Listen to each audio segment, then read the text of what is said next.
Namaste and hello everyone. Welcome to this session.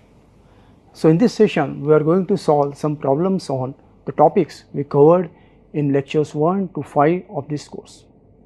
The objective of this session is to solve problems such that we understand more clearly the theory and the concepts we learned in the lecture classes. We should however note that the practice of model analysis involves practical systems which are often continuous, and these systems are typically represented by discrete mathematical models which are typically having very high or large degree of freedom. And often we use finite element method to model these continuous systems. The model analysis and testing also involves large amount of data measurement and processing. For example, when you apply force excitation of the structure, that needs to be measured, and then the resulting response of the structure also needs to be measured. Then based on these measured responses, then we need to compute the FRFs and IRFs, and then from the FRFs and IRFs we can then perform model parameter extraction. So, all this computation, data processing and analysis is typically done using the commercial available softwares. So, therefore, the difficulty is that it is difficult to have classroom like problems and exercises, okay, based on these practical systems, because they involve lot of computation and data processing, right, which makes the process of manual calculation infeasible in a classroom mode. Therefore, to address this difficulty, I have designed examples, right, which are based on some simple systems like single degree of freedom system, 2 degree of freedom system, and then taking examples of signal processing based on some simple signals, right, harmonic signals, periodic signals. And the advantage of these examples is that they are amenable for manual calculation, right, and then they also help us to understand more clearly the concepts we studied. Okay. So, therefore, I think this would be helpful for us to basically re-emphasize the concepts we learned in the lecture classes. So, please watch the relevant lectures first to understand the background theory and concepts behind these examples. So, in this particular session we are going to focus our attention on examples which are based on the topics like free and forced vibration of single degree of freedom undamped systems, then of the damped systems involving viscous and structural damping, which we covered in the lecture classes. Okay. So, I think let us get started with the examples, and then we are going to first take example number 1, right. So, let us go to the next page. So, this example, let me write down this example.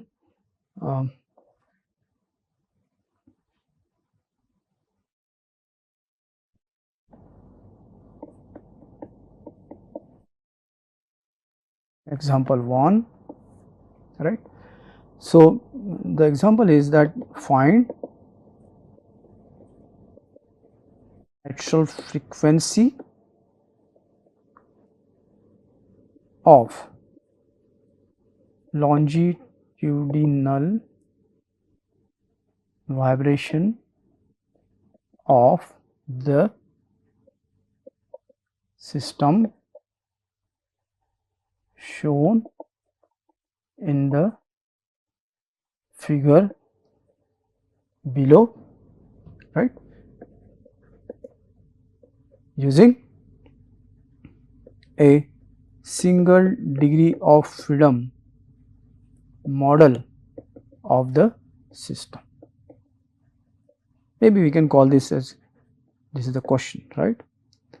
And what is the system given? We have this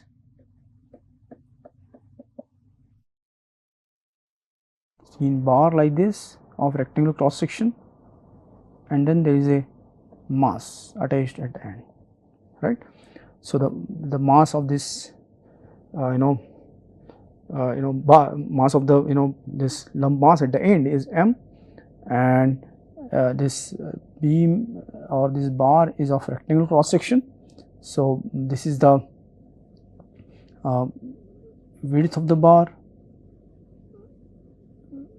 and this is the thickness of the bar, right, and this is the length of the bar. Okay. And we are also need to we are going to assume this bar to be massless. This bar is massless, and the dimensions which are given are that m is equal to 2 kg, then we have L is equal to 0.4 meter, W the width given as 0.05 meters, that is around 5 centimeters, and thickness is 0.005 meters, which is like 5 millimeters. And then we are also given the modulus of elasticity of the material of the bar is 2 into 10 to the power 11 Newton per meter square, right. So these are the quantities which are given. So now we are going to solve this problem. So let us say answer. Okay. So I think one thing we should understand here, this problem represents like there are several cases in practice where longitudinal vibrations of bar occurs. For example, one of the cases, the propeller shaft vibration. So one example of this longitudinal vibration is vibration of propeller shaft in a ship or a submarine, correct. So in this case what happens, you have the shaft like this, propeller shaft, and then at the end there is a propeller like this, and then when this propeller rotates, it is going to basically generate force of propulsion by pushing the water in the one direction, and in the opposite direction the force is created which propels the ship or the submarine. So essentially what is going to happen, that we are going to have the force of propulsion which is going to act on this because of the the water being pushed in the other direction, right. And then what happens, this force is not steady, is not constant, it varies because of the turbulence and other reasons, right. And therefore this force is going to be a varying force, it is going to vary like this, and then what is going to happen, therefore it is going to create the vibration of the shaft of the propeller in the longitudinal direction. So it is going to create the vibration x, right. So it is going to create longitudinal vibration of the shaft. So that is why the example we have taken essentially represents a similar system where we have the bar and then we have the mass, right. So the mass could represent, for example, the lump mass of the propeller, and the bar could represent the propeller shaft, okay. So therefore in this problem we have to essentially find the natural frequency of this system, and then we are going to use a lump parameter model, which means that we will model this bar. The bar we are going to model like a spring, it is going to essentially contribute to the stiffness, and the mass is essentially going to contribute to the inertia of the system. So that will be modeled as a lump mass like this, and then it is going to have the motion in the horizontal direction like this. So we are just pressing it on the roller so that the mass is constrained to move in the longitudinal direction, correct. So the stiffness of this spring is K, correct. So now what will be the stiffness? How to find the lump stiffness of this bar? So this bar is under axial compression and tension, correct. So by using our principles from solid mechanics, we know that if we have a bar, if we have a bar like this being subjected to a force P, right, and then we know that the deflection of this bar is, we know the simple result, which is equal to delta is equal to P into L upon A into E. This result we know, isn't it? And therefore we can write this as K is equal to P upon delta, because stiffness is nothing but the force in the longitudinal direction divided by the longitudinal deflection, force per unit deflection. So this quantity would be nothing but then A E upon L. So it means that if I know the area of cross section of the bar, if I know the length of the bar and the modulus of elasticity of the material of the bar, then I can find the lump stiffness of this bar, correct. So let us work out that stiffness. So I have already worked it out. The area is around 2.5 into 10 to the power minus 4, and then I have the modulus of elasticity, which is 2 into 10 to the power 11 divided by the length, which is 0.4. So if you calculate this, the stiffness of the bar comes out to be around 1.25 into 10 to to the power 6 Newton per meter, correct. So, that is the stiffness of the bar. And then we so for example, for this case the deflection or the vibration will be in this direction x, right, and then if you write the equation of motion using Newton's law, correct. So, maybe I can do that on the next page. So, if I write the equation of motion by using Newton's law, by using the Newton's law, the mass into acceleration, maybe I can also make here the free body diagram of the mass. So, this mass is going to have an acceleration of x double dot in this direction, right, and of course deflection is x. So, the spring will apply resistive force equal to k into x. So, these are the forces acting, and hence as per Newton's law we will have mx double dot minus k into x, correct, and which essentially give us this equation, right. This is the equation under free vibration of the mass, and we already learnt in the lecture classes that this also can be written in this form, right, and this coefficient of x is basically omega n square, right, and therefore we have omega n square is equal to k by m, or omega n is equal to square root of k by m, correct.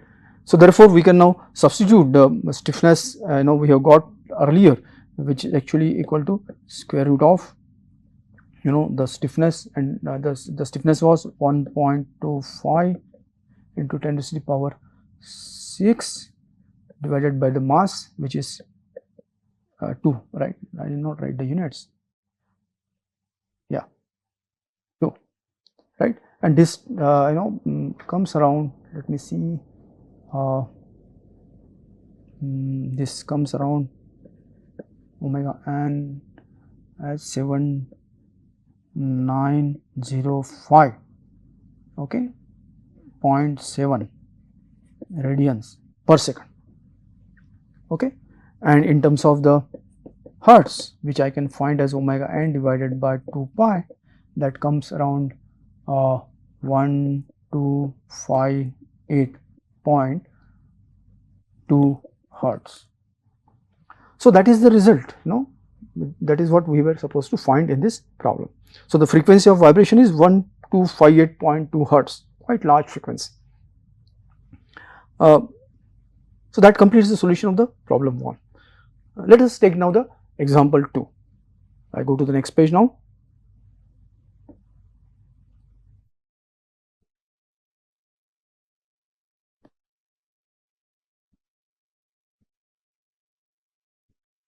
Example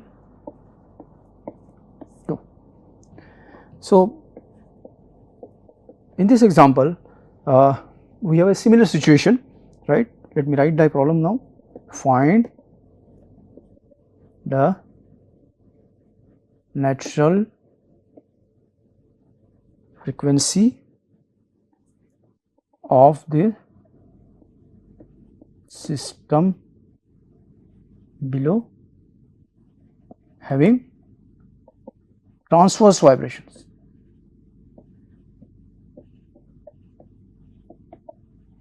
Okay, using a single degree of freedom model of the system. And what kind of system it is? That again we have in this case we have now the beam instead of the bar, and then there is a lump mass at the end like this. So, this is a beam, this is a massless beam. So, this beam obviously will have some mass, but for the purpose of our single degree of freedom model approximation, we are going to treat this beam as massless, and assuming that the lump mass is much heavier than the beam mass.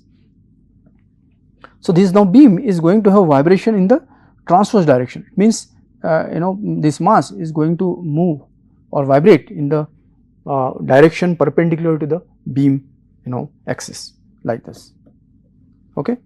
and again here the dimensions of this beam are same as in the problem number 1. Okay, the dimensions are exactly same, the mass is also same. Right. So let us now find out what could be the how we can, let us find out the natural frequency for this system. So now answer. So for this now we are going to use a lump parameter model, a single degree of freedom model. Before that also I think there are many cases in practice where there are transverse vibrations. For example, a simple case could be that we have a beam or a bracket supporting a motor. So this example we also have used in our lecture classes for discussion, correct. Often situation we see in the industry that some motor is being supported by some beam or a plate, So because of some unbalance in the motor, then unbalanced centrifugal force is created, and that is going to cause the force in the transverse direction, and which will vibrate the beam or the plate in the transverse direction, correct. So for example, the wind load acting on a building is going to cause the transverse vibration of the building like this, right. A bridge, for example, when the vehicles move over the bridge undergoes transverse vibration, right. So I think there are several examples where beams and beam like members or plate like members are subjected to transverse forces, and then which cause their transverse vibrations. So maybe I can formally write down here that example of this situation is for example a motor supported by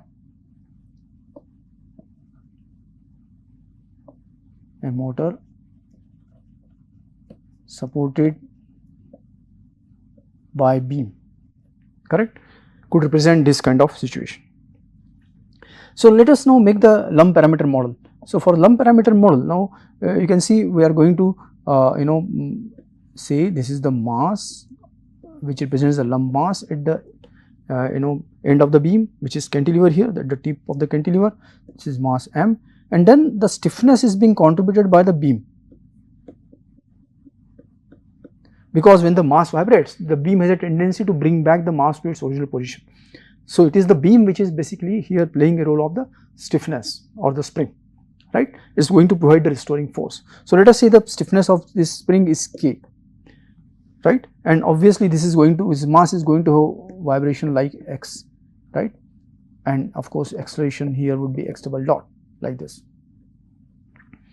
So of course here we are considering the free vibration. So here we are not going to consider that what causes the vibration, right, what force is there which is going to cause this vibration, that we are not going to currently consider. Our objective here is just to find natural frequency, and which requires just the consideration of the free vibration of this system. So we will assume that the system is displaced from the its mean equilibrium position or the steady equilibrium position, and then if it is released, then it is going to vibrate with a free vibration. And here, because our objective again as in example 1 is to find natural frequency, we are not going to again model the damping in the system. Our objective here essentially is to find the natural frequency of the undamped vibration, okay, right. Now the stiffness is being contributed by the beam, and now again we can invoke our knowledge of the solid mechanics. For example, we have studied that if we have a beam like this, for example a cantilever beam, right, and if a point load Px at the end of the beam like this, right, if a point load Px, then this beam is going to deflect, like this, correct, and this deflection of the beam, we know from our strength of material knowledge that this deflection delta is equal to L cube upon 3 ER,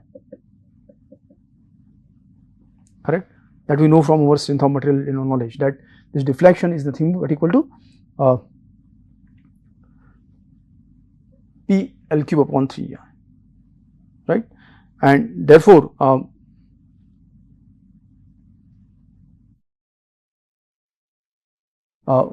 we can write this as the stiffness will be the force upon deflection, right, and therefore this would be equal to P by delta would be essentially equal to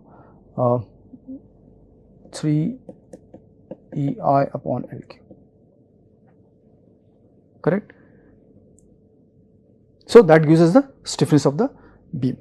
Of course, now we can use all the properties given here, the geometric properties and the modulus of elasticity, and then we can find the k here, and that k comes around, let me write that k here, it comes around 4.88 into 10 raised to the power 3 Newton meter. So that is the result we get, okay, stiffness. And now again for here, if we write the Newton's law, then maybe we can do that on the next page. Yeah, so now if you write down the by Newton's law,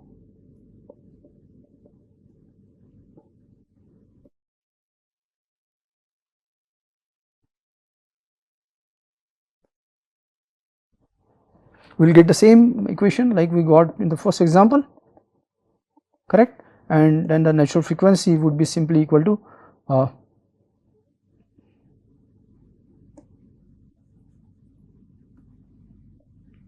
and the natural frequency would be simply equal to under root k by m.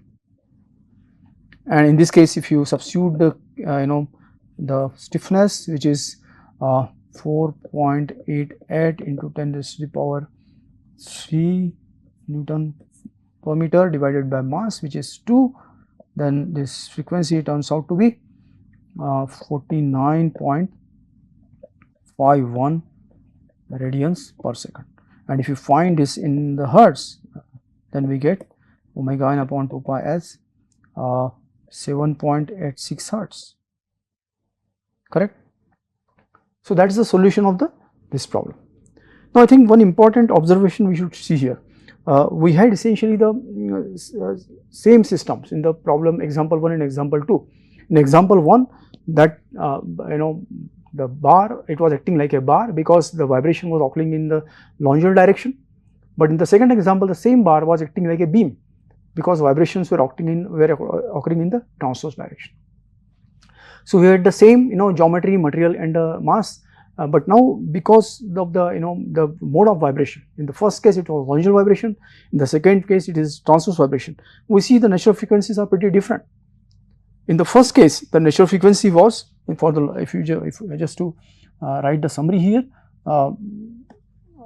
for longitudinal vibration,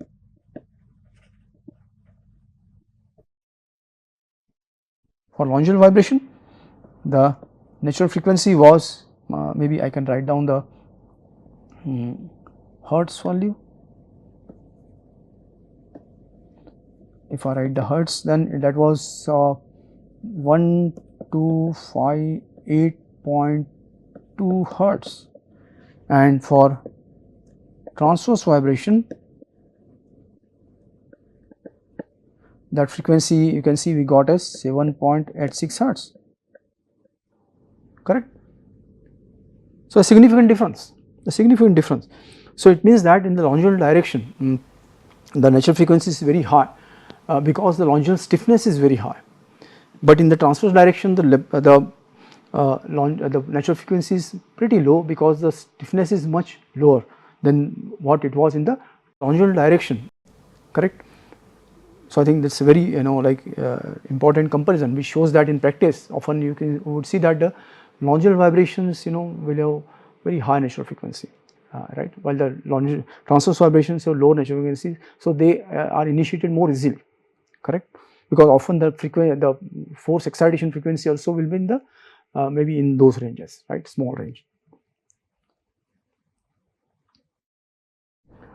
Let us go to next example. Now we are going to take example 3 now.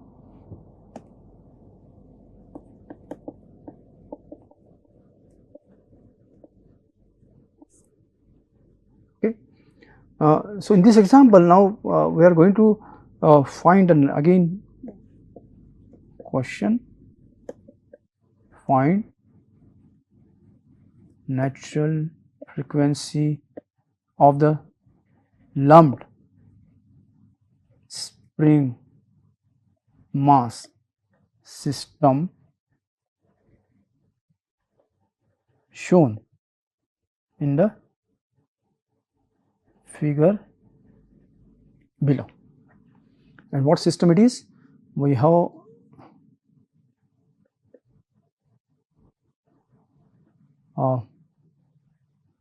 a spring here, another spring here like this, then another spring here and a mass, right. Let us say this stiffness is K1, this stiffness is K2 and this stiffness is K3, correct, and this mass will have the motion x like this, vibration like this, and then we have to find the natural frequency of this system. So let us solve this. So here we are going to now use two methods. The first method is more fundamental, where we would write down the equilibrium equations by using fundamental laws, and then we are going to look at an alternative method in which we would use the concept of equivalent stiffness, right. So let us look at first of all the method 1. Method 1 using fundamental equilibrium equations, right. So for this now we are going to assume that of course the mass is at some static equilibrium position, right. So let us say the mass, this is the static equilibrium position, right, of mass. So it means the gravity force would cause some static deflection of the springs, and then the mass would stay at that position, and that we treat as the mean or the reference position, right. So all our vibration displacement we are going to measure with coordinate system located at the static equilibrium position, right. So at static equilibrium position the gravity force will be balanced by the static deflection in the spring, the force due to static deflection in the spring, right, and therefore the gravity force and the static deflection force of spring no longer would come in the equations of motion because they are already balancing each other. So whenever such a balance has been established due to static deflection, you would see that the gravity forces will not play any role in the determining the natural vibration, right. So let us say this is the static equilibrium position, and now if we make the free body diagram, you can see here if this is the mass, maybe I can displace this. So with respect to this position the mass is displaced to a new position like this by distance x. So what is going to happen? A force would act on the mass which will be equal to, that would now depend on the net deflection of the spring K1, right, but then that spring deflection also depends on how much its upper end point is moving downwards. So therefore let us call this displacement as, instead of x, let us call it as x1, right, we are going to call it as x1, and the deflection at the top of the spring, right, let us call that deflection as x2, correct, and therefore this spring force on the mass would be equal to K1 into x1 minus x2, and then the point which is common point between the springs, here also that force would act, right, and that would be equal to K1 x1 minus x2, correct. And then what else would happen? The springs also would apply force here, right, in the upward direction, because when the x2 is down, the K2 and K3 springs also will apply resistive force, and how much that force would be? That would be equal to K2 x2 plus K3 x2, because both springs would basically resist, and hence the resistive forces will be added. So these are the, you can see the free body diagrams of the mass and the springs. And now if you apply the equilibrium, for example the for the first for the spring, because both springs, the K2 K3 spring force will balance the force due to K1, and hence we will have K2 x2 plus K3 x2 is equal to K1 x1 minus x2, correct? That is what we get. And therefore, if you solve this, essentially what is going to happen, you will get x2, right, would be equal to K1 x1 upon K1 plus K2 plus K3, right. Now for the mass, if you write down, because mass is going to have a motion, right, going to have acceleration, so inertia force also will come into play, and hence we will use the Newton's law here. So which will be m x1 dot will equal to minus K1 x1 minus x2. So that is going to be the governing equation for the mass, right. And now if you substitute x2 into this equation, so what do you get? You get m x1 double dot, sorry, let me erase this, m x1 double dot, right. If you substitute this here, so what is going to happen? X minus K1 x1 minus K1 x1 divided by K1 plus K2 plus K3, correct. And then if you do the simplification, you are going to essentially get the equation m x1 double dot plus K1 into bracket K2 plus K3 divided by K1 plus K2 plus K3 into x1 is equal to 0. So you can see this is now the governing equation of motion for this system, and we know that the natural frequency for this system would be then simply, the natural frequency would be simply square root of the coefficient of x1 divided by coefficient of x1 double dot. So here we will have K1 K2 plus K3 divided by K1 plus K2 plus K3, right, multiplied by m. So this is the natural frequency of the system, right. So this is like starting from the fundamental equilibrium equation. Now we can simplify this procedure by developing the concept of what is called as equivalent stiffness, correct. So let us do that. Let us go to next page. So here we are going to now use the concept of equilibrium equivalent stiffness.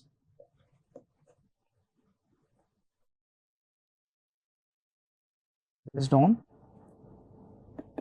the concept of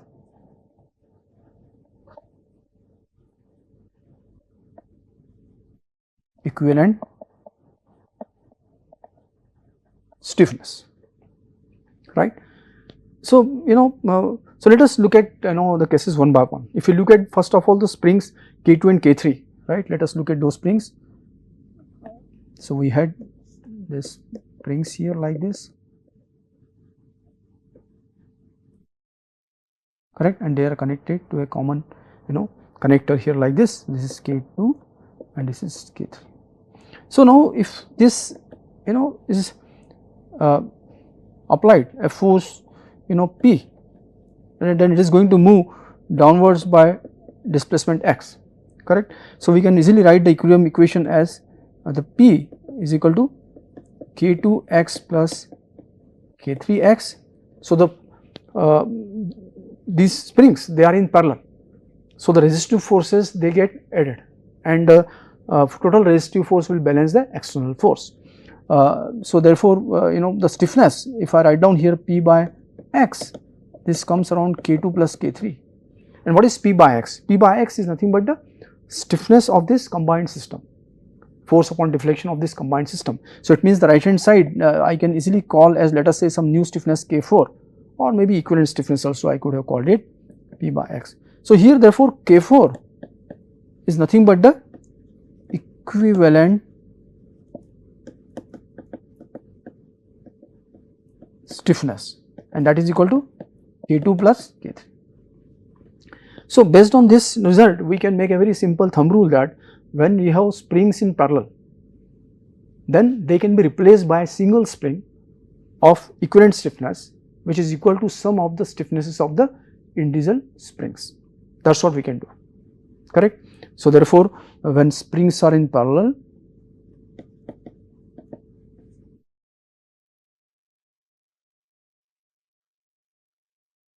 okay, the equivalent stiffness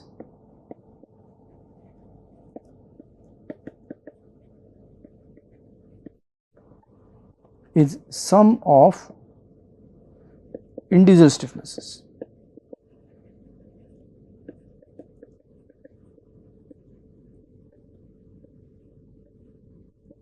of the springs, okay. So, that is how we can find the equivalent stiffness. And then also the parallel, when we say parallel, which means the basis to determine whether the springs are in parallel or not, one should look at whether the resistive forces, whether they are getting combined, right, in order to resist the deflection. That should be the basis, okay. Let us now look at, once we have got this, so we can also now look at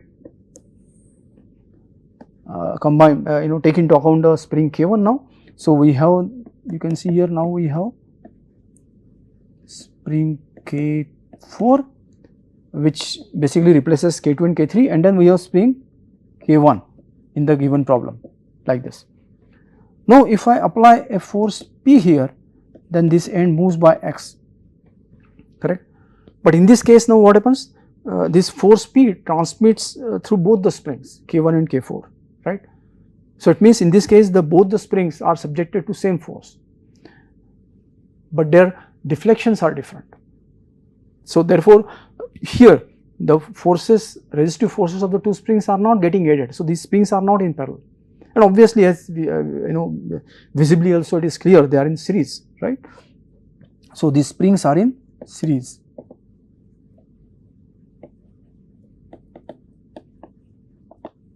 These springs are in series, right. And here therefore, what is going to happen, we will have a deflection here. So, let me call now this as x1 and x2, to keep consistency with the notation we use for our problem. So, in this case now if you write equilibrium equation, what is going to happen, you are going to have K4 into x2, right. This will be the force, right, P, and we will also have K1 into bracket x1 minus x2 is equal to P, correct. That is what we are going to have.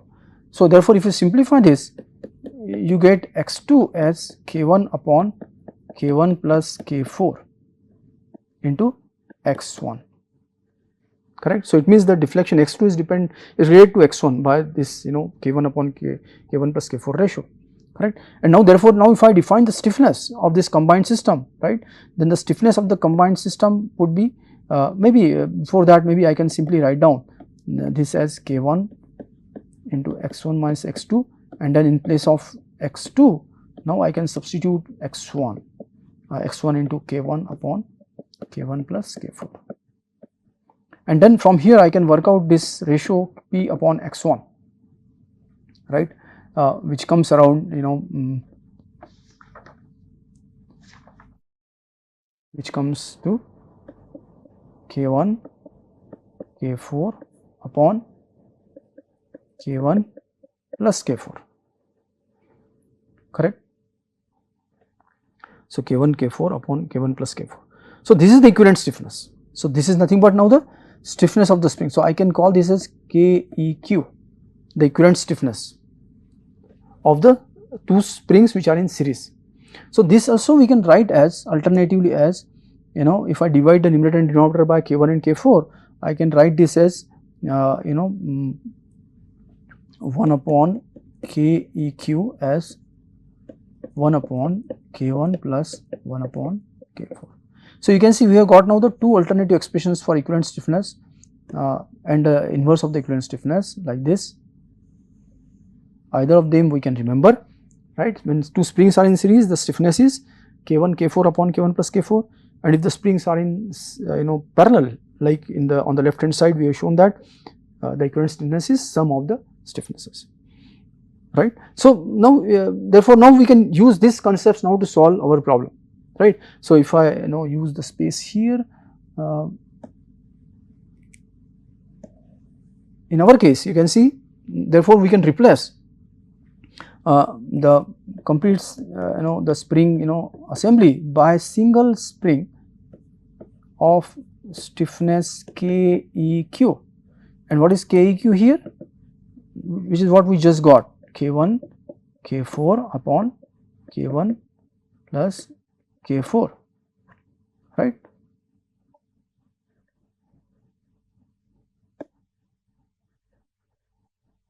Okay.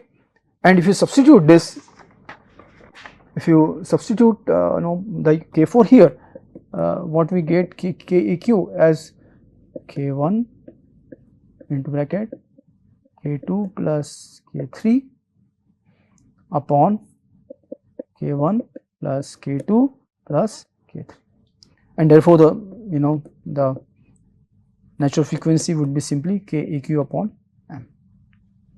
And you can see that this result very well matches with the result we got by starting from the fundamental equation, correct. So, I think you can use either approach, but often this concept of equivalent stiffness helps in practice to quickly arrive at the desired result. Let us go to the next example now. Let us start with now example 4.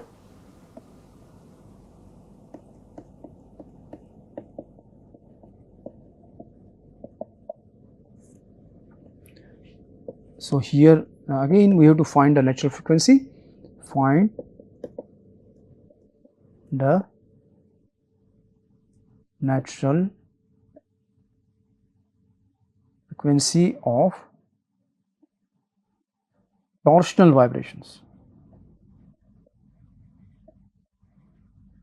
of the system shown in the figure below using a single degree of freedom model of the system, correct. So, what kind of system we have? Here we have a shaft with a disc at the center.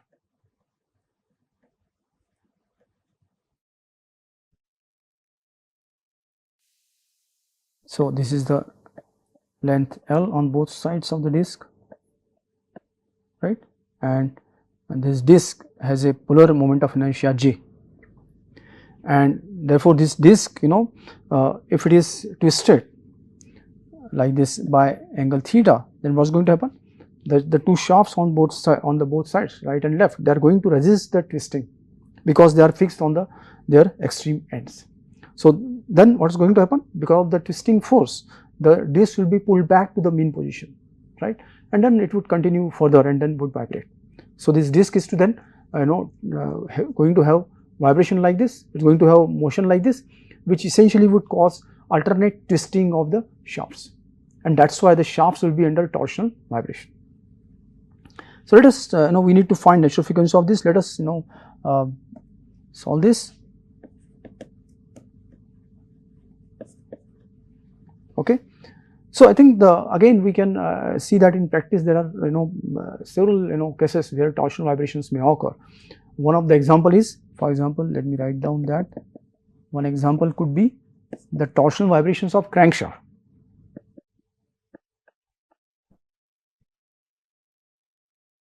Torsional vibrations of a crankshaft,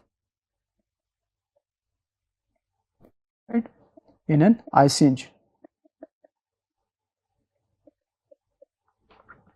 So, in IC engine, the power stroke generates a lot of power, but in other strokes the power is not generated, correct, and therefore there is a continuous fluctuation of the torque which is acting on the shaft. When it is a power stroke, when the fuel burns, then a huge amount of torque is created, But in the other strokes, for example, in four-stroke engine, like you have the 3 strokes, the remaining 3 strokes will not have generation of power. So the torque which is being generated on the shaft is fluctuating, but the load the engine is driving is not fluctuating. In general, it will be steady, and hence what is going to happen? The torque would be subjected to a fluctuating turning moment, and which would cause the torsional vibration of the shaft, because it would cause variation in the twisting of the shaft. The amount of twist will vary with time, and hence it will cause the torsional vibrations of the shaft. So in this case now this disc is given, so we are supposed to treat it like a single degree of freedom system. So here the inertia of the this system is basically concentrated in the disc, and we are going to treat the 2 shafts as massless, correct. So therefore if I try to just sketch this system, what we have got is so I am going to represent the left shaft with a torsional spring like this, right, and then we have a disc here and then another torsional spring like this, correct. So what are these? These are the torsional springs, not our linear coil springs. So there are stiffnesses, we can say KT is the stiffness of this spring and KT is the stiffness of this spring. So what is KT? KT is the torsional stiffness. KT is the torsional stiffness. And how it is defined? It is defined as similar to our definition of linear stiffness.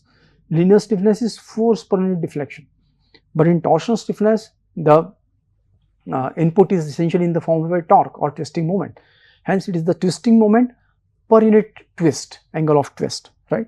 So therefore KT is actually equal to T upon theta, correct. So if we have a shaft like this, right, we have a shaft like this, and now if we apply twisting moment T, this on one end and other end you hold fixed, and then what is going to happen? This is going to twist like this. So there will be some angle theta by which the one end would twist with respect to the other end. So from basic solid mechanics we know that we have T upon J, maybe I can call it JA, T upon J is equal to G theta upon L, correct, where T is the twisting moment or torque.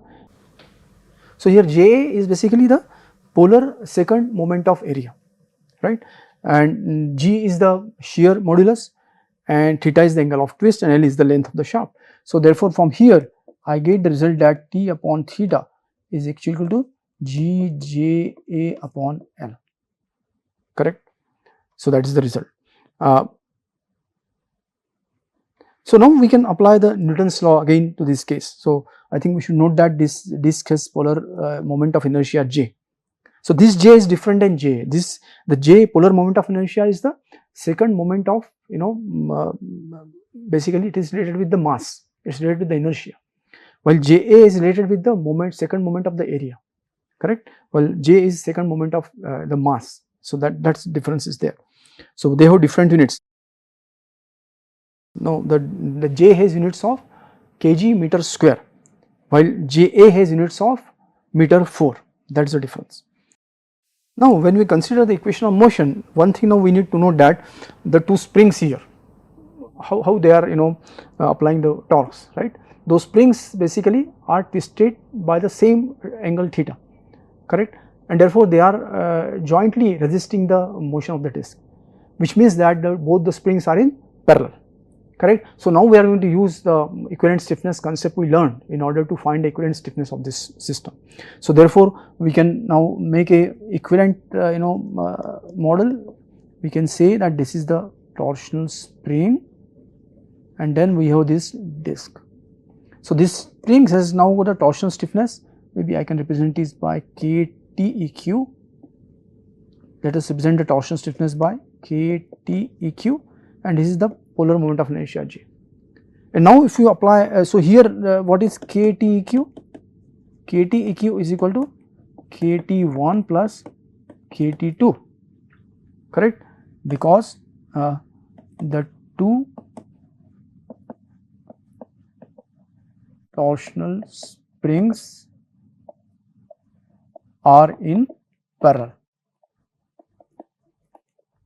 They are in parallel, hence their stiffness would be added. And now what will be KT1? So if the shaft material is same, then the G is same.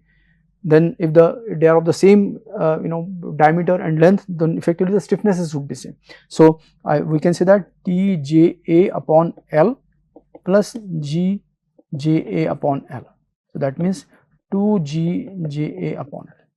But note here that L is the length of not the whole shaft, is the length of one side of the shaft, right? And now if you apply Newton's law, now we can apply the Newton's law, right? So then this disc is going to have acceleration theta double dot like this. So then J theta double dot is equal to minus KTEQ into theta, correct? So it means the equation of motion would be K theta double dot plus KTEQ theta is equal to 0. So this is similar to the equation we got for our spring mass system, that is mx double dot plus kx equal to 0. So here the natural frequency would be omega n under root KTEQ upon J, correct, which is equal to 2GJA upon J into L. So this basically completes our solution of example number 4. Let us go to now next example.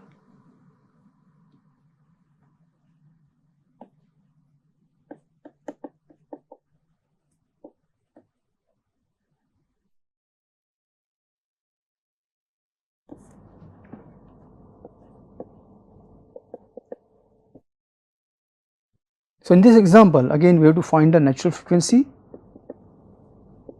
find natural frequency of the system shown in the figure below, correct? And now this system is something like this, that we have this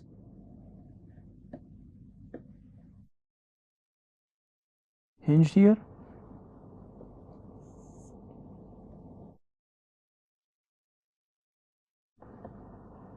and we have lump mass at the end, and then we have a spring connected to this massless bar here. Stiffness is K, right, and this is support,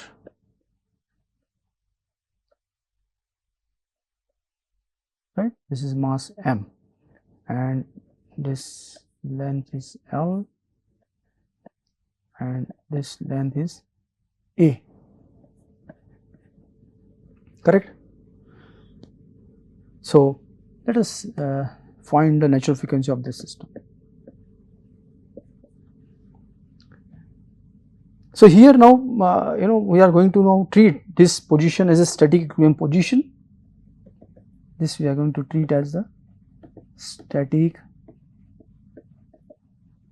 equilibrium position. And then what happens if this mass is pulled downwards a bit, then this lever is going to then oscillate like this, correct? And then we need to find the frequency of oscillation, this, right? This again you can see it's an undamped system, there is no damping in the system. So what is going to happen? This mass, this bar is going to tilt like this, right? And this spring again will be extended, and then it's going to, so let us call this as angle theta, right? So it's going to then oscillate. So let us first determine the static equilibrium position, right?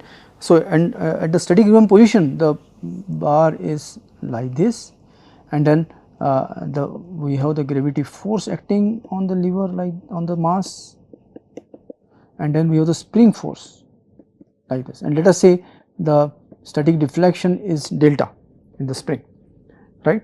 So what is going to happen for the static equilibrium position? For static equilibrium, the summation of moments at the hinge due to the gravity and the spring force should be should balance, they should be 0, the algebraic sum. So, therefore, we have mg into L minus k delta into A should be equal to 0, correct. So, it means from here we get the static deflection as mg into L upon A, correct. So, that determines the forces in the that determine the static deflection and the static deflection force in the spring, correct. Now, let us consider the deflected position. So, with respect to this position, now the spring is given a deflection theta and then is going to oscillate. So, let us say theta double dot is the acceleration. So, if we take now the deflected position like this is the deflected position from the steady equilibrium position like this theta. Now, what is going to happen? Let us show the forces which are going to act. So, of course, the gravity force would continue to act like this, and then we are going to have the spring force. Now, the spring force would consist of the force due to the static deflection plus the force because of the deflection theta, right, which causes the displacement theta into A for the spring, correct. Therefore, this k would be equal to the force would be equal to k into bracket delta plus A into theta, right. So, now this is a dynamic condition. So, because now the mass is going to have acceleration theta double dot, the lever along with the lever. So, by Newton's law, right, by Newton's law, what is going to happen? We need to take the moment of inertia of the mass at the hinge multiplied by the angular acceleration, right, that should be equal to the summation of all the moments which are acting on the lever, correct. So, let us now write down I is essentially m L square theta double dot and summation of moments, so mg will be positive, mg into L minus k delta plus A theta is the force multiplied by the distance A. So, when we are writing this, we are assuming theta to be small, correct. So, we are assuming assume theta to be small. So, for small motion we are deriving this equation. So, in that case then we can write down the spring force as k into delta plus A theta into A. So, now mgl and cancels k delta A, right. So, essentially then we are left with simply minus k A square theta, correct. That is the equation we get. So, now we can see here we can easily now write the expression for natural frequency straight away by looking at this, right. What that would be? That expression would be simply now. So, we can write the equation of motion as ml square theta double dot plus ks square theta is equal to 0, and therefore, the natural frequency would be simply equal to ks square upon ml square, correct. That is what we get, correct. So, that basically gives us the natural frequency.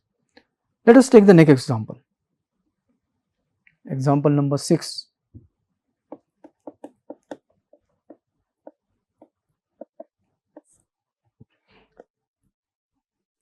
So, here now we are going to take another system and we are going to find natural frequency, okay. So, find natural frequency of the system shown in the figure below. And what the system is, that we have here a pulley like this, right, and then we have a spring here which is holding the pulley like this, right, and then we have the a rope going over the pulley like this, and a mass is suspended from that,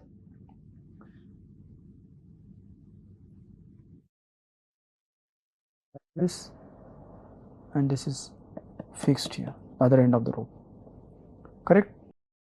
So, let us say if the motion of mass m is x1 downwards, then the pulley center will have motion in the vertical direction, and let us say that motion is x2, right, and pulley will also have a rotation, let us say that motion is theta, correct. So, essentially here we have got three different motions, right, x1, x2 and theta, correct. So, then the question arises, what is the degree of freedom of this system? Is it 3?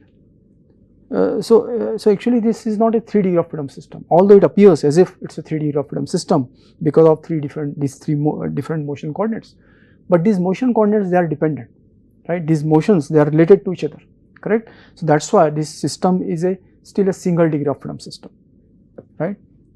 It is a x1, x2 and theta are related, hence it is still a single degree of freedom system. Let us try to see that how they are related. So, if we consider, let us say the movement of the pulley downwards by x2, right, let us try to sketch that to understand how the coordinates are related. So, let us say if this is the pulley center like this, right, and let us say if this moves down by x2 like this, okay. So, it is moving down here by x2, right. So, what is going to happen now to the rope? The rope which was initially like this, correct. So, now if you indicate the previous positions, all these points if you indicate by, let us say these points by A, B, C and D like this, right. So, what happens when the pulley moves down, right, by x2, then it essentially releases the rope lengths equal to CD plus AB, correct. So, what happens, the rope length that is released will be equal to CD plus AB, and that is the amount by which the mass is then going to shift downwards like this. So, therefore, this distance is essentially going to be equal to AB plus CD, correct, which actually is equal to x1. So, this clearly shows that the distance x1 is actually equal to twice of x2. Distance x1 is actually twice of x2. And what is theta then? The angular rotation. The angular rotation would be basically related to the distance CD, right. So, CD, right, divided by the radius of the pulley, and what is CD? That is actually equal to x2. So, you can see x1 is related to x2 and theta is also related to x2. So, this shows that all these three coordinates are related, only one of them is independent, and that is why this is essentially a single degree of freedom system. So, now we are going to here make use of not the Newton's law, but a different principle to derive equation of motion. We are going to make use of the principle of conservation of energy to derive the equation of motion. So, let us do that. So, we are going to make use of the principle of conservation of energy, which says that if E is the total energy of the system, then E is constant, right, for an undamped system. So, this principle we are going to make use for the single degree of freedom system with no damping, right, for single degree of freedom undamped system. So, this system what will happen, if some energy is given initially, that energy will not then decay with time, it will remain constant, because there is no element which dissipates energy of the system, right, no damping is there. And therefore, if you take the time derivative of this equation, then we get dE by dt is equal to 0. So, means the rate of change of energy with respect to time is 0 for such a system. So, this principle we are going to make use of to determine the equation of motion and the natural frequency of the system. So, what is the total energy? The system has got potential energy due to the spring, the strain energy, the spring stores energy in the form of potential energy, right, and the masses, they store energy in the form of kinetic energy. So, therefore, the E of the system is equal to the kinetic energy plus potential energy, right. So, let us determine these two energies, and then add them and then take derivative of total energy. So, let us go to next page. So, let us first of all determine the kinetic energy, right. So, the kinetic energy is actually equal to, the kinetic energy is equal to kinetic energy of mass, the lump mass, right. Let us say that mass is m1, let me write here the kinetic energy of mass m1 plus kinetic energy of pulley, let us call that as mass m2, correct.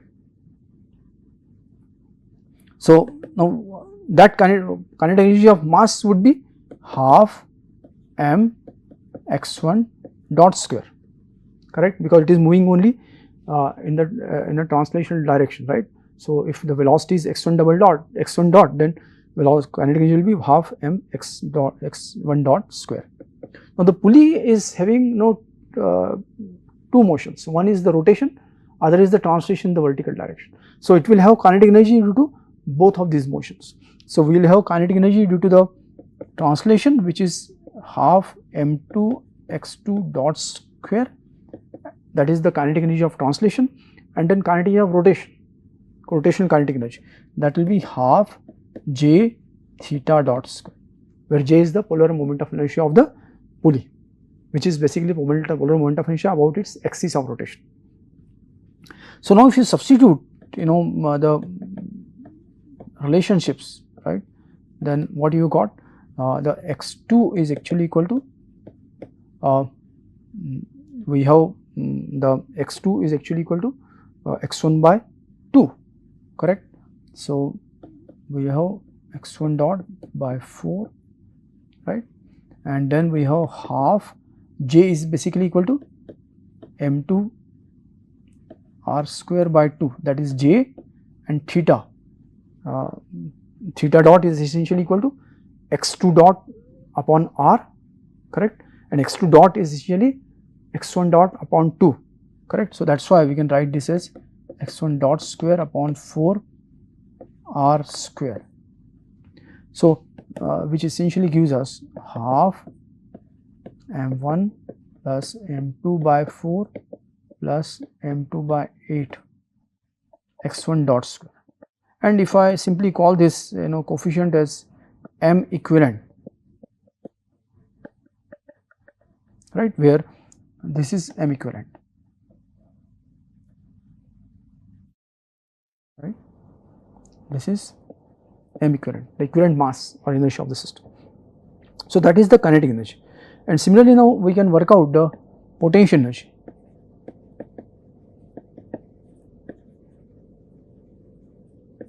Correct. So, when potential we are considering, essentially the equilibrium position is basically static equilibrium position.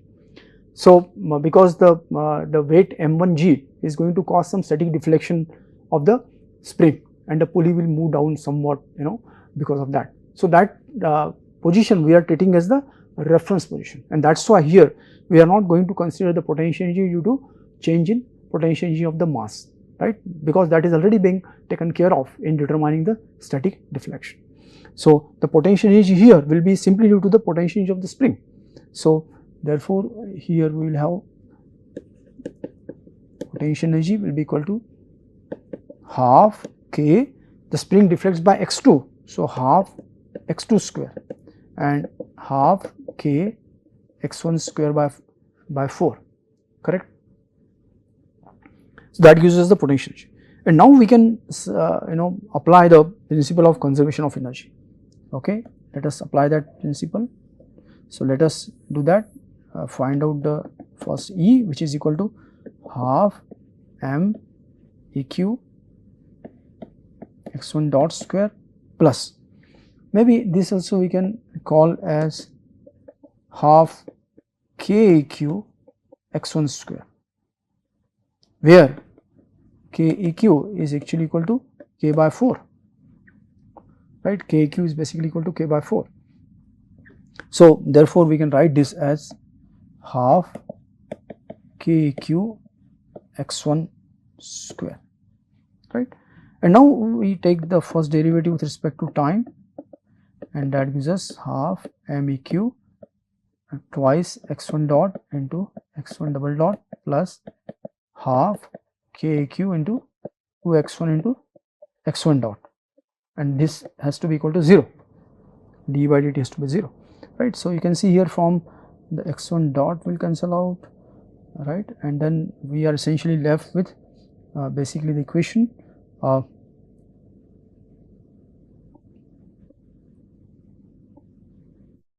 we therefore simply can write as m eq x1 double dot plus k eq x1 is equal to 0, right, and therefore the natural frequency of this system is simply under root k eq upon m eq. And what is k eq? Now we can substitute the related quantities, k by 4 and m eq is m1 plus m2 by 4 plus m2 by 8, correct. So you can see in this way we could now obtain the natural frequency of this system. Let us go to the next problem. Problem number 7.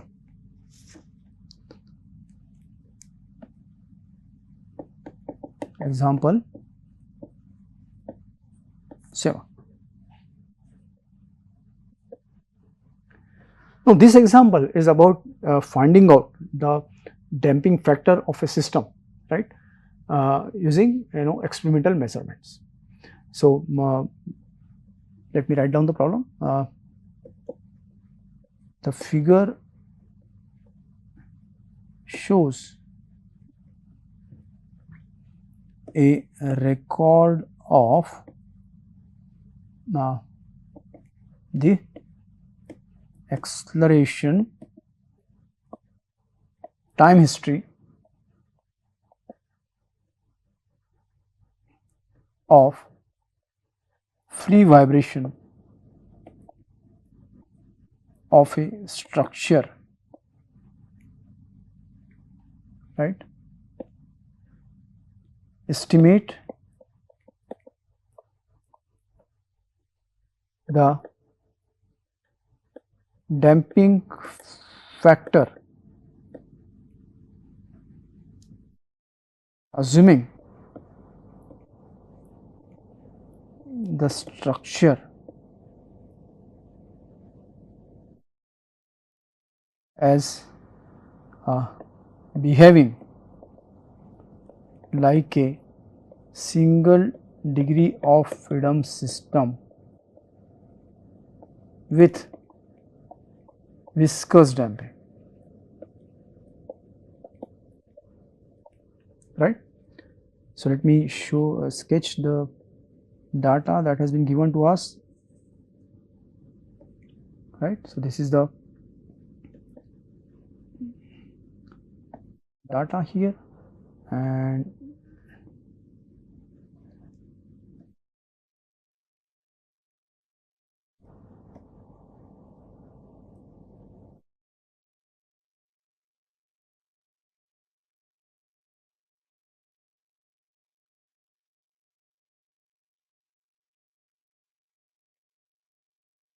something like this, and so this is basically the time axis, right, and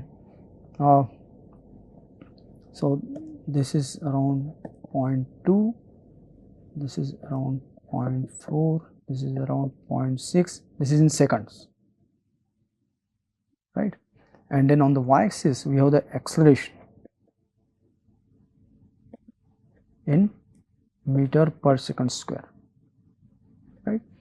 And what these quantities are, this is around 3, this is 2, 1 and so on, right.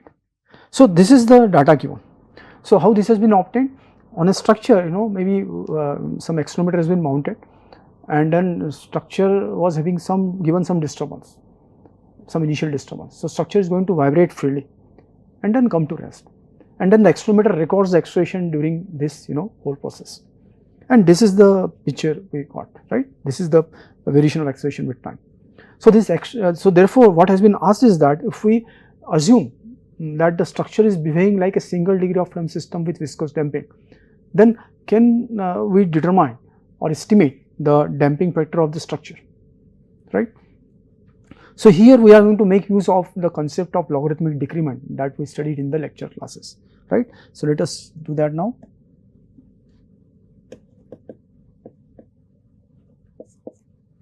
So, we are going to make use of the concept of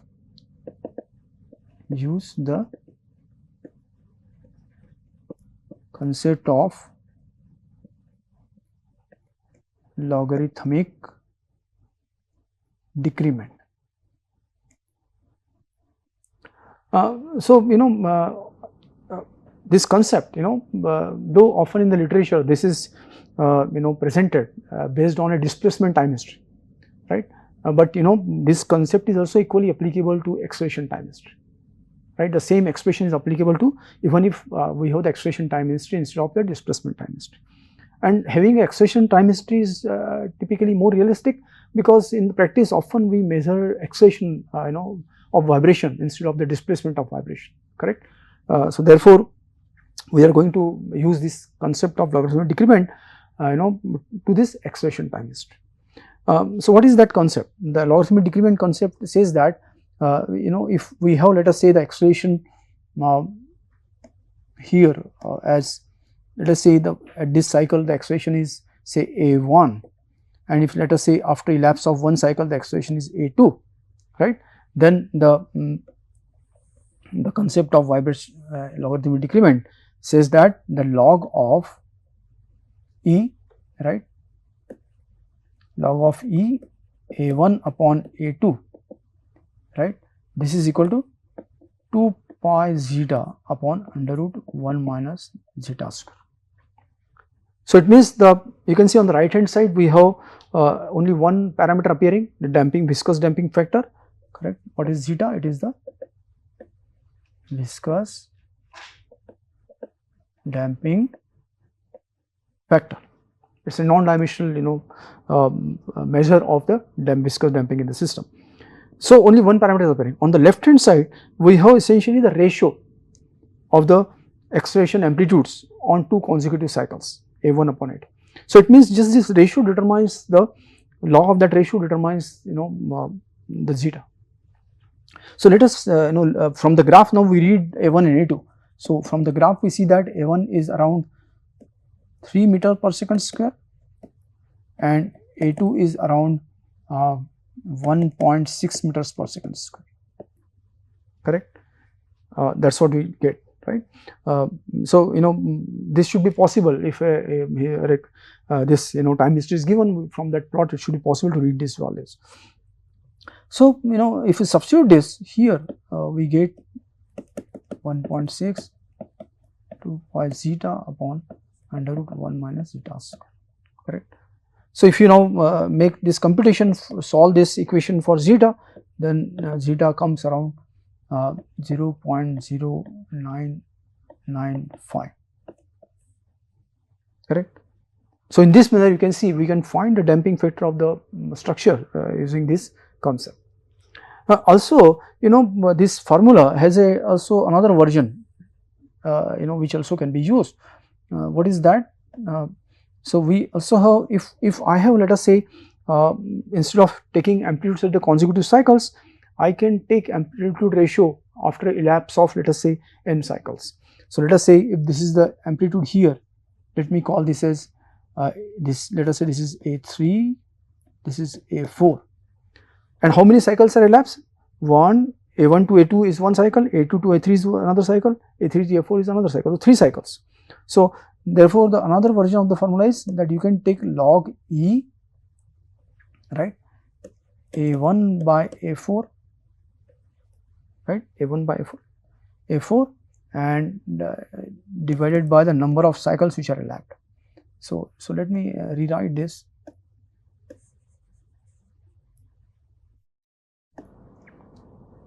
So the another version of the this expression is, we have 1 upon n, n is the number of cycles which are elapsed, log E, and we have like A1 upon A n plus 1. So A1 and A n plus 1 are the amplitudes at the beginning, at the end of the n cycles, and this is again equal to 2 pi zeta upon under root 1 minus zeta square. So in the present case, if you look at if you take the first cycle A1, which is actually same as 3 meter per second square, and then if I look at A4, this A4 this is rate from the graph, it is around 0.5 meter per second square, right. So now if I substitute this in the formula and there are 3 cycles which are elapsed, then log E 3 upon 0.5, 2 pi zeta upon under root 1 minus zeta square, correct. And if I solve this, then I get zeta is equal to 0.09 94, very close, the same thing, we get nearly the same damping effect, correct. So I think this is how we can use the concept of logarithmic decrement to find the damping factor of the structure from experimental measurement, correct. Let us go to the next example. Example number 8.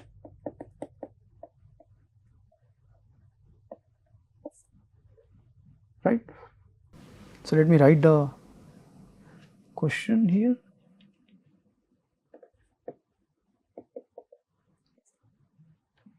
So an electric motor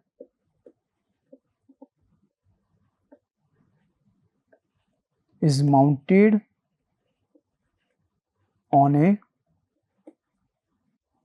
heavy inertia block isolated from the surroundings via isolators to reduce the force transmitted to the ground as shown in the figure.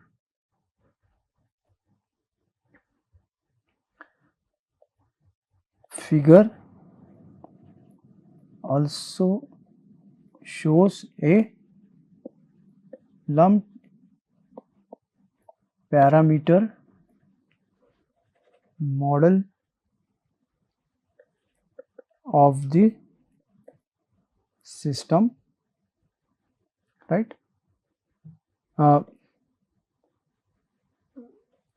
The parameters of the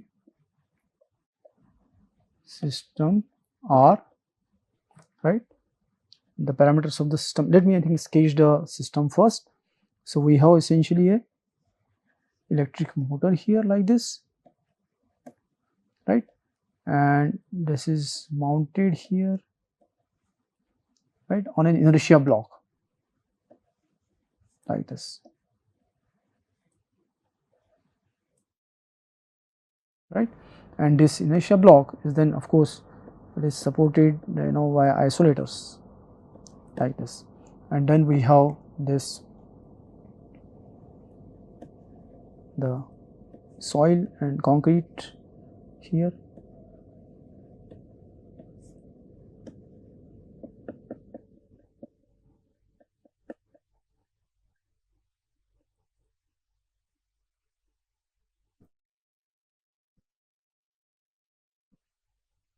Something like this, right? And this of course is the isolator.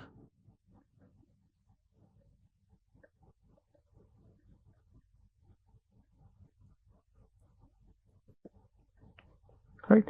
So this is isolator, this is inertia block, this is motor, right? So this is the system, and of course this is motor, is going to rotate like this, and then this system is being then represented by lump parameter model like this, right, where the motor mass is being then, this is the mass of the motor, this is the mass of the inertia block, and then these are the properties of the isolator.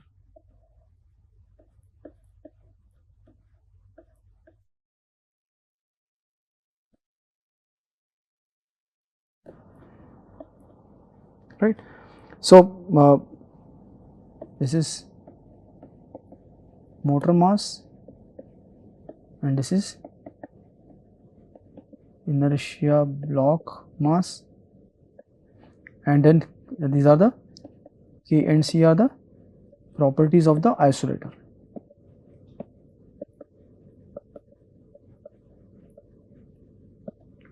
So in this, so this is the lump parameter model.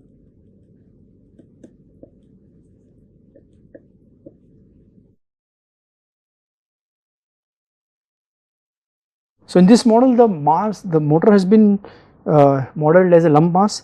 Inertia block again is quite rigid, it is modeled as a mass Mi, and the isolator, they have the stiffness and they have the damping, right. So the isolators are represented by a spring of stiffness K and viscous damper of damping coefficient C, and the parameters are given here in the problem as the mass of the motor is given as 50 kg, mass of the inertia block is given as 1000 kg, and the speed of the motor in RPM given as 287 RPM, right, and then the motor has unbalance, motor has some unbalance in the motor. This is given as 0.1333 kg meter, right, and then the viscous damping factor of this system has been given as 0.09, right, and the stiffness of the isolators has been given as 2.95 into 10⁵ Newton per meter, correct. And then what we are supposed to do? We are supposed to find the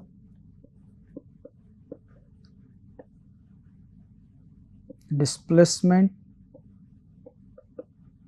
amplitude of the steady state vibration of the motor. Steady state vibration, specifically displacement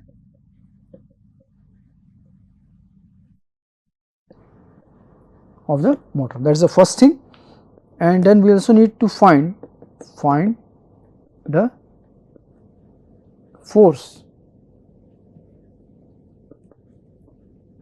transmitted to the ground,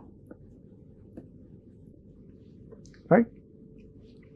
So you can see in this problem, here the one of the objective of the this having this inertia block and isolator is to ensure that the force transmitted to the ground is very small. We want to reduce the force transmitted, because higher the force transmitted, higher would be the essentially the force acting on the the foundation, and then it would cause the vibration of the adjoining machines and structures, correct. That is why we want to keep the force transmitted as small as possible, so that the adjoining structures and machines are least affected by the operation of this motor. And the force generated is due to the unbalance in the motor. When the motor is rotating, then what is going to happen? Because of the unbalance, there will be a centrifugal force that will be generated, and then it is going to basically shake the whole motor along with the inertia block and isolators, right, and then it would cause some force fraction of the force to be transmitted. So let us now look at this problem. So the first part is finding the displacement amplitude. So this is the problem of the force vibration of the single degree of freedom system, and in the lecture classes we have basically derived the expression for the displacement amplitude, right, under the steady state for this single degree of freedom system. So let us use that expression to find the first objective here, the displacement amplitude. So this is the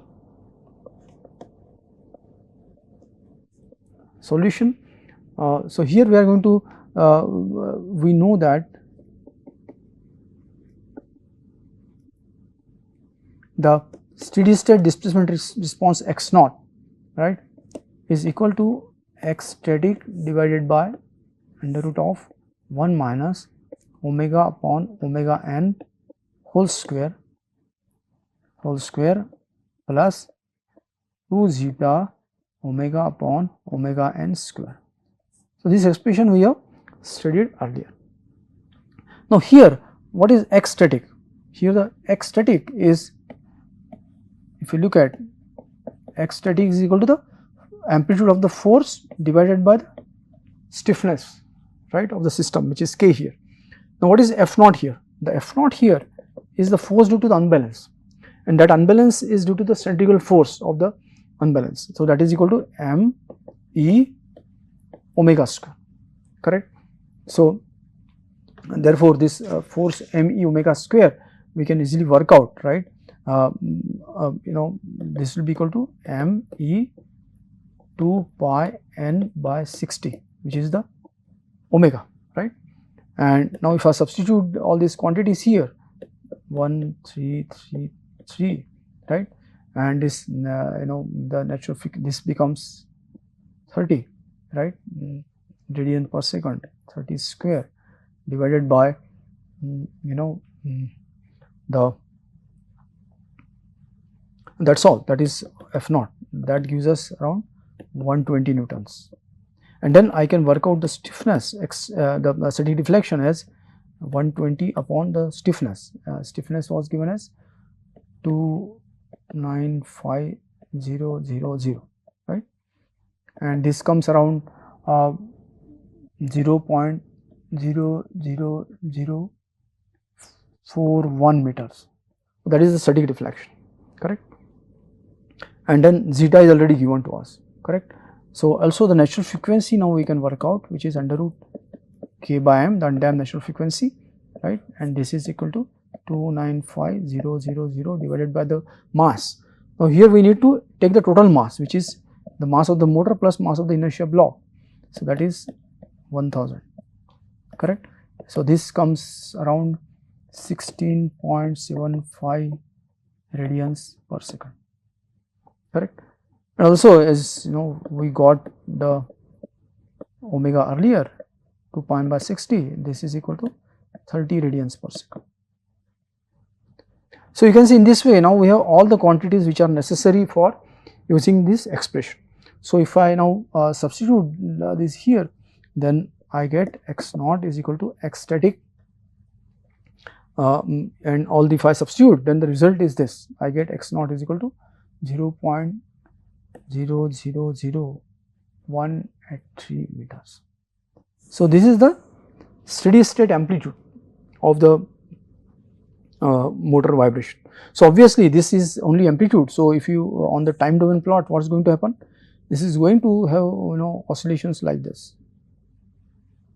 Right. So this is x as a function of t, and this maximum value here This maximum value here is actually this x naught, the amplitude of the vibration, but then it is going to change with oscillate with time with frequency omega. So, this is I think completes the part A of the problem. Now, in the next part we are supposed to determine that what is the force transmitted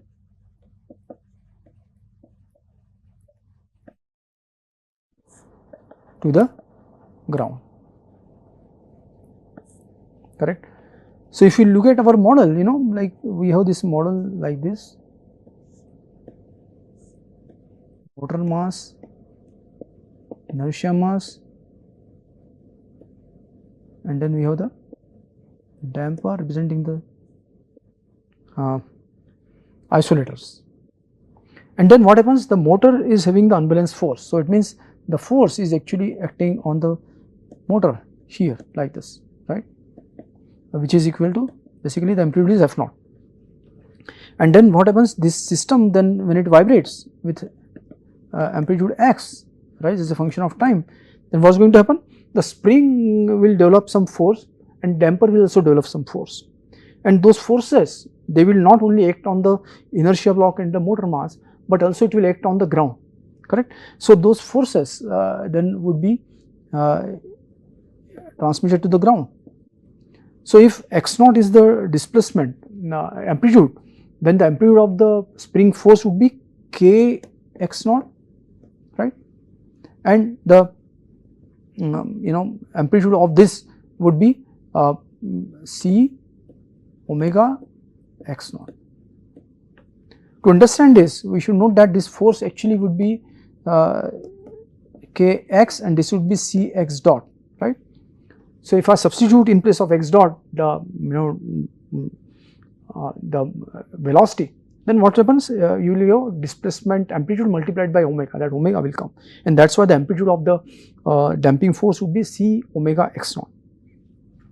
And also one thing we should understand, that the velocity and displacements, they are 90° out of phase. So, these forces, they are not reaching to their maximum values simultaneously, right, they are reaching to their maximum values with a phase difference of 90°, right, and that is why we to find the total transmitted force. So, if I want to now find the force transmitted, right, the amplitude of that, the amplitude of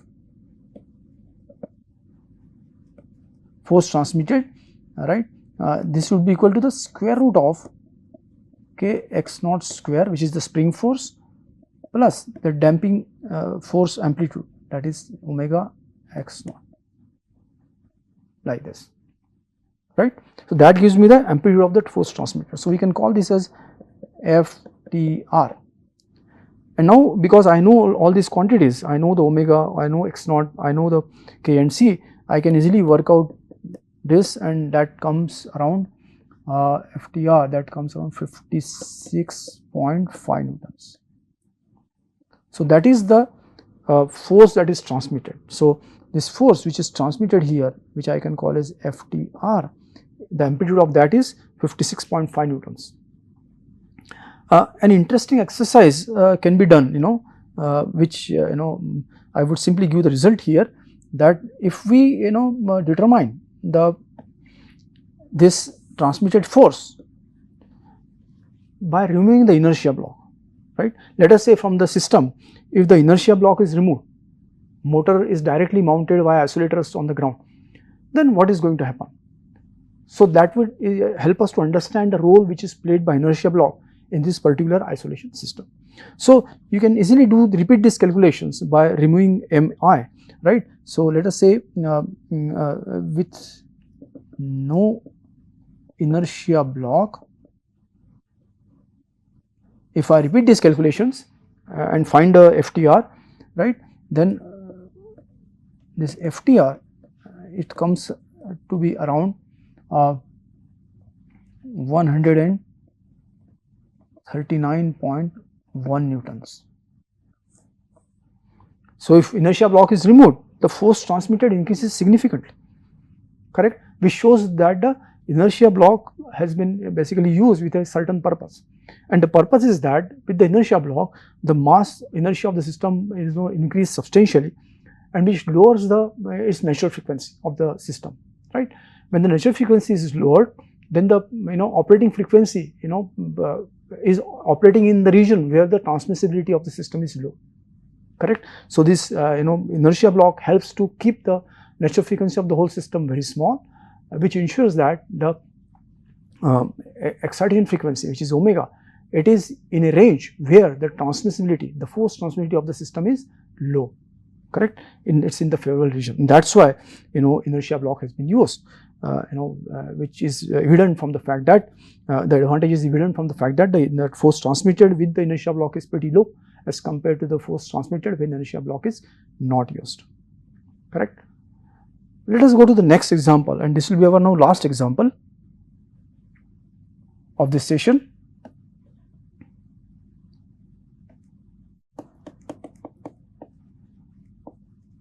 Example 9.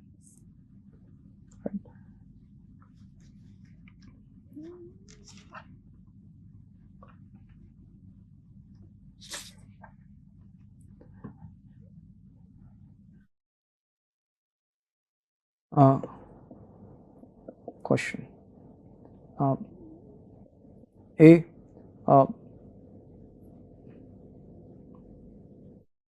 A system with a beam and mass is modeled as a single degree of freedom system with structural damping. Okay. The parameters are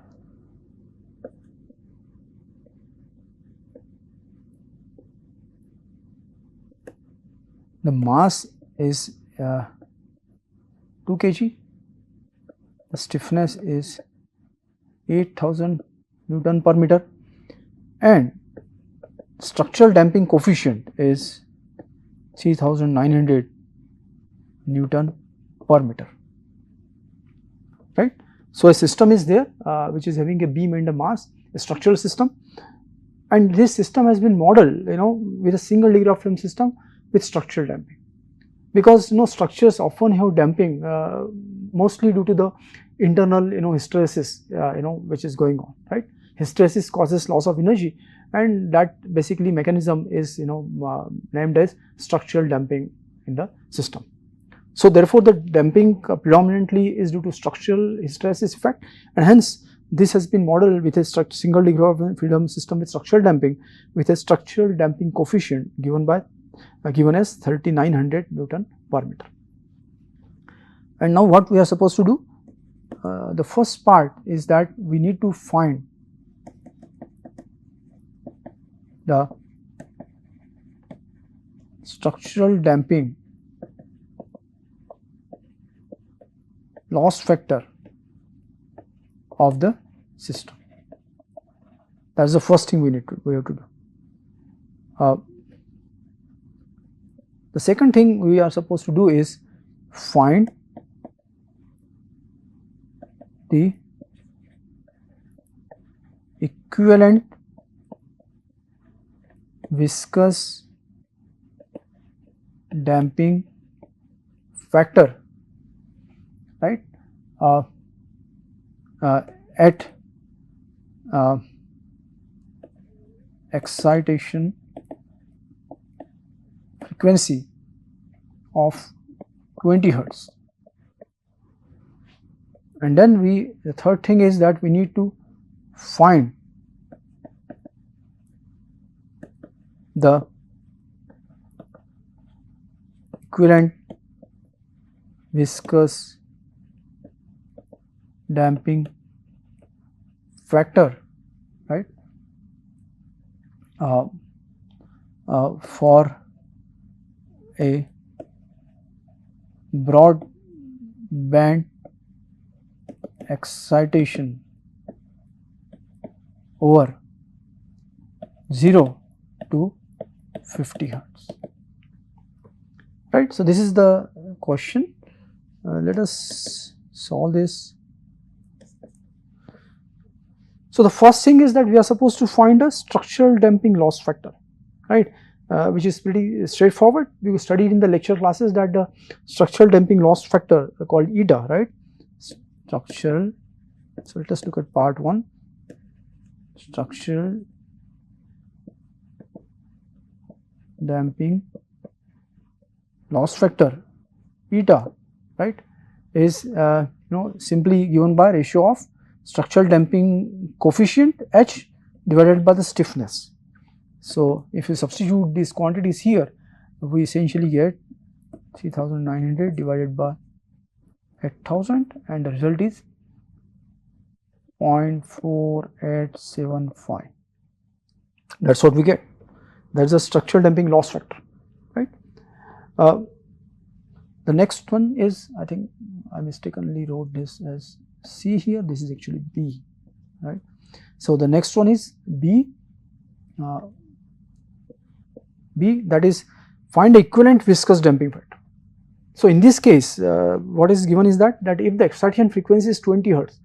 So, for this particular excitation frequency can we represent this system with structural damping by an equivalent system, right, a system where which is based on viscous damping.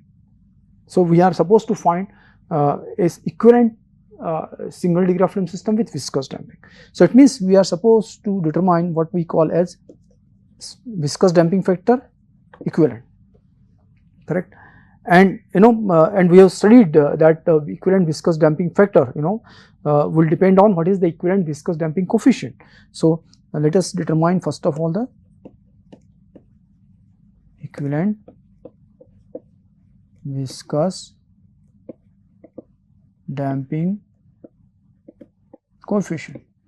So, in the theory classes, in the lectures, we have studied that CEQ is equal to essentially H upon omega, correct. So, equivalent viscous damping coefficient is frequency dependent. There is not a single value of equivalent viscous damping coefficient. It depends on what frequency at which you want to establish the equivalence. So, in the present case, we have been given that omega is basically the frequency is given as 20 hertz. So, when you determine this CEQ, it comes around 31.03 Newton second per meter. That is what we get, correct.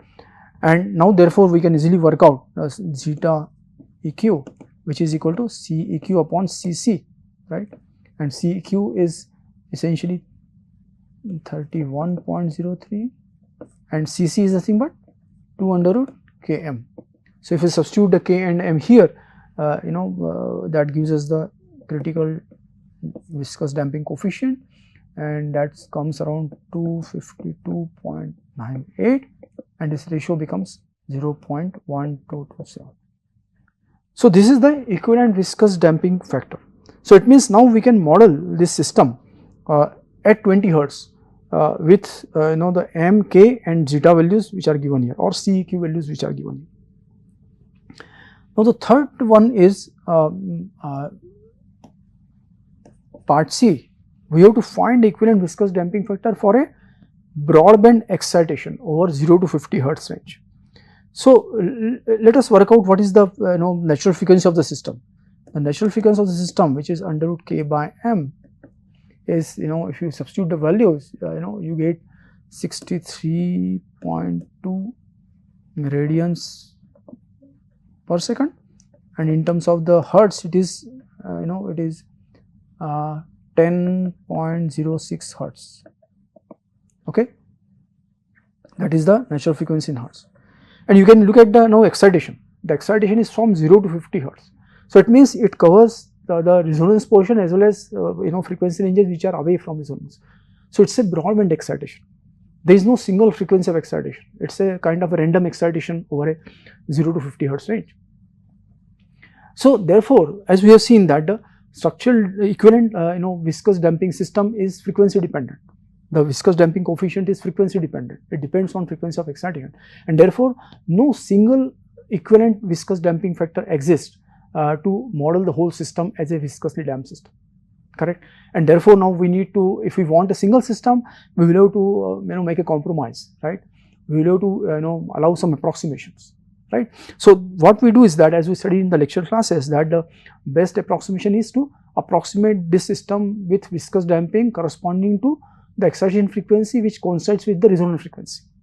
So what we say is that that if we have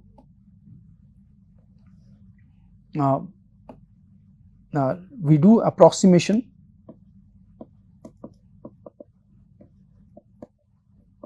at omega is equal to omega n. So equivalence we are going to establish at omega to omega n, and if we do that, then what is going to happen? Now we can determine the equivalent viscous damping coefficient, which is h by omega, and in place of omega I can take omega n, and if I work it out, I get this around as 61.66 Newton second per meter, and then I can easily work out zeta eq, right, as C eq upon Cc. Cc will not change because K and M are still same, and that gives me 0.2437, correct. That is what we get. So that is the equivalent viscous damping. Now this equivalent viscous damping factor we can use over the whole frequency range of 0 to 50 hertz, but of course it is an approximation, right. This will not be, this will be exactly will be giving us a exact equivalence only at omega to omega n. When omega is other than omega n, the equivalence will not be exact, right. But then we need to have a compromise, otherwise the equivalence cannot be established, and then we cannot be able to analyze the system using a viscous damping model, right. So I think in this way we come to the end of this session, right. We have solved today 9 examples, covering the lecture topics we studied from lecture 1 to 5, right, of this course, right. So now we can stop here. Dhanyavad. Thank you.